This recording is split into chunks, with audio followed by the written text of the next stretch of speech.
The Joe Rogan Experience. Even back then, I saw where change was trying to take place in the industry, and they wasn't going to allow. I call it a conspiracy. I saw the conspiracy taking place where they wasn't going to allow any more Master P's, Cash Money, Irv Gotti's. Independent. Yeah, people. independence. They was like shutting that door. Yeah. So, in my mind, I'm like, okay, I see the move they making. Let me counter this and create another avenue for the youth to come in after us. And unfortunately, I think they witnessed the same thing, and they hit Murder Inc., which is Irv Gotti company, destroyed it. They hit Suge Knight, Death Row. We know what happened with that. And they came at me in a massive way, all the way up to the point where they put a man on me that killed 8 people. And I really believe, he was trying to kill me. And when you say they put a man on you, like, in what way? They assigned a guy by the name of Schumacher, on me to arrest me, to whatever he was supposed to do, but he sent death threats at me. And here's a man that killed 8 people. I hired an investigator. Since they was investigating me, I decided to hire an investigator to investigate them. And that's when I found out this guy killed all of those people. I brought the investigating report so you can look at it if you choose to. Yeah, you showed me outside. Yeah. So, this was a real life situation that people may hear and think, this is not true. But here's confirmation of how true it was. In 1999, I reported this with the help of Congresswoman Maxine Waters, Janet Reno, because they intervened on my behalf because they saw what was happening. And of course, they had a congressional hearing on me. All of this is public information. A congressional hearing where the DEA and, it reminded me of the time when Clarence Thomas was being, a hearing was taking place over his harassment or something. Yeah. And all of those people, Democrat and Republicans, was around, you know what I mean, had him in a circle. So this is the conversation they was having concerning me, James Prince. And I'm watching this, on video. I'm not invited, but I'm watching them have this conversation about me, about the congressional hearing. And I'm just like, wow, these people want me pretty bad. But a long story short, they were able to speak up on my behalf, and, which ultimately, there's so many connections to this, because even Al Gore, came in a portrait where they tried to set me up at my church with Al Gore. Al Gore came to visit my church, which when you're running for president, you visit a lot of black churches and stuff like that. And my pastor wanted me to meet Al Gore that day. So when I pull up, I was married at the time, I told my wife, I say, all these people ain't here with the president, because I was watching body language. I saw black glasses kind of looking my direction, and she said, oh, come on, boy, you being leery. Them people not thinking about you or whatever. So I went and heard the sermon, and before the sermon was over, I say, let's go. Normally I hang around and socialize, and of course, Pastor wanted me to meet Al Gore. I decided to leave. And shortly after, the Dallas newspaper came out with a story, and all of this you can confirm and look it up. James Prince donated $250,000 to Al Gore at the church to stop an investigation on him. Oh man, just a bunch of BS. Unbelievable. You know what I mean? So I was being set up. In the news. Oh yeah, it's documented. So they created this fake story to make you look bad. Mm-hmm. And they printed it in the news. So it had to be coordinated at the very top. Oh yeah.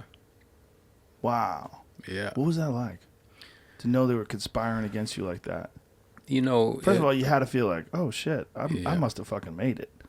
Well, I didn't quite feel that I had made it. I felt like they wanted to hit me, Yeah. you know, because like this guy, one night I left my office and a DPS officer stopped me.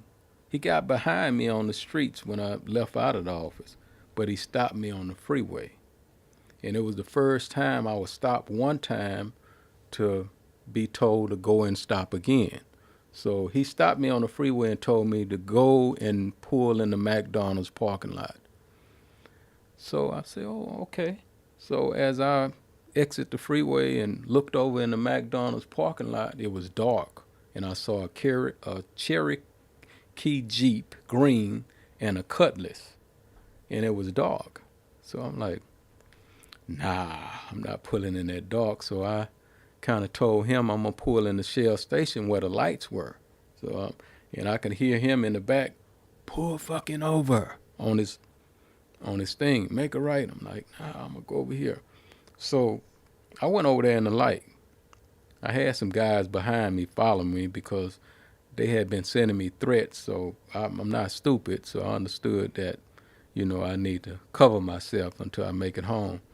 And when I pulled over, you know, the officer got out and he said, why you didn't pull over like I told you? I say, sir, I didn't want you to think I was trying to hurt you in that dark, and I didn't want to think you was trying to hurt me. What's the problem? Where you was swerving. I say, no. I say, you got the wrong man. I don't drink. I don't smoke. Wasn't no swerving going on with me. Where are your guns? Right? How do he even know I have guns? I gave him my gun license. I say, well, how you know I have guns? I haven't even given you my license. So I gave him my license. I say, my hand's on the steering wheel. My guns are under my seat. Well, get out the car. Get out. I say, okay, I don't have a problem with that. How much money you have? I say, you want to borrow some money or something? Why you ask me about my money? So he told me to go in the back of the car. So I went back there, and he went and searching my car. You know, he in there. I see him like moving around with things, but he went on the passenger side. So I walk around. I say, man, why are you violating my rights searching my car? And he jumped. Get back, I'm looking for the gun. I said, I told you where the guns are. Clearly you then passed them up. You got my clips out.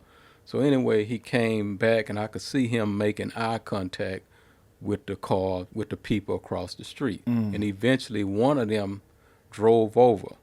And this was an officer by the name of Chad Scott. He had like black paint under his eyes and an army fatigue type of uniform. And him and the officer, you know, translated some words, and he came back to me and said, okay, you're free to go, and gave me a warning ticket, you know, a warning ticket.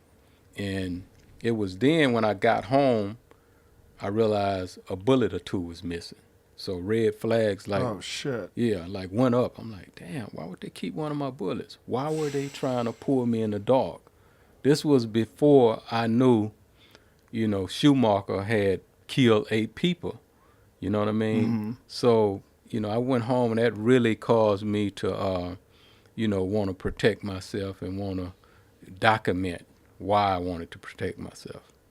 so bizarre that they would take bullets too, because without the rifling from your particular gun, like all it's establishing is the same round you use. Right. It doesn't mean anything. Yeah, I didn't understand It's weird. it. You know, I just counted them, and I'm like, When you wow. said that they were threatening you, like death threats, like what kind of death? How are you receiving these? What they were doing, and it's in the investigative report, people that worked for me, you know, I had a street team that would promote my records in different clubs at night. What they had done was jumped on a couple guys. They pulled them over. They took them down to the station, stripped them naked, you know, jumped on them, took their jewelry, you know, all kinds of stuff, and send messages. Let him know, you know, we're going to do this, we're going to do this.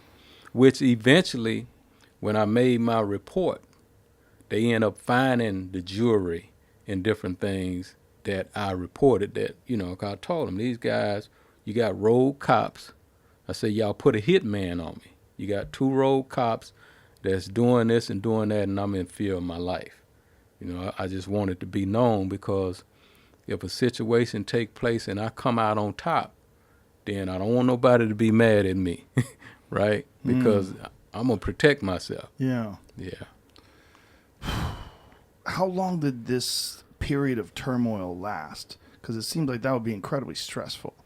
Well, it went on for years. Years. You know, yeah. Even before then, they stopped me one night and they planted a pill on me called ecstasy. You know, and Where'd they put it? they put it. Here's what happened. I was in the back seat.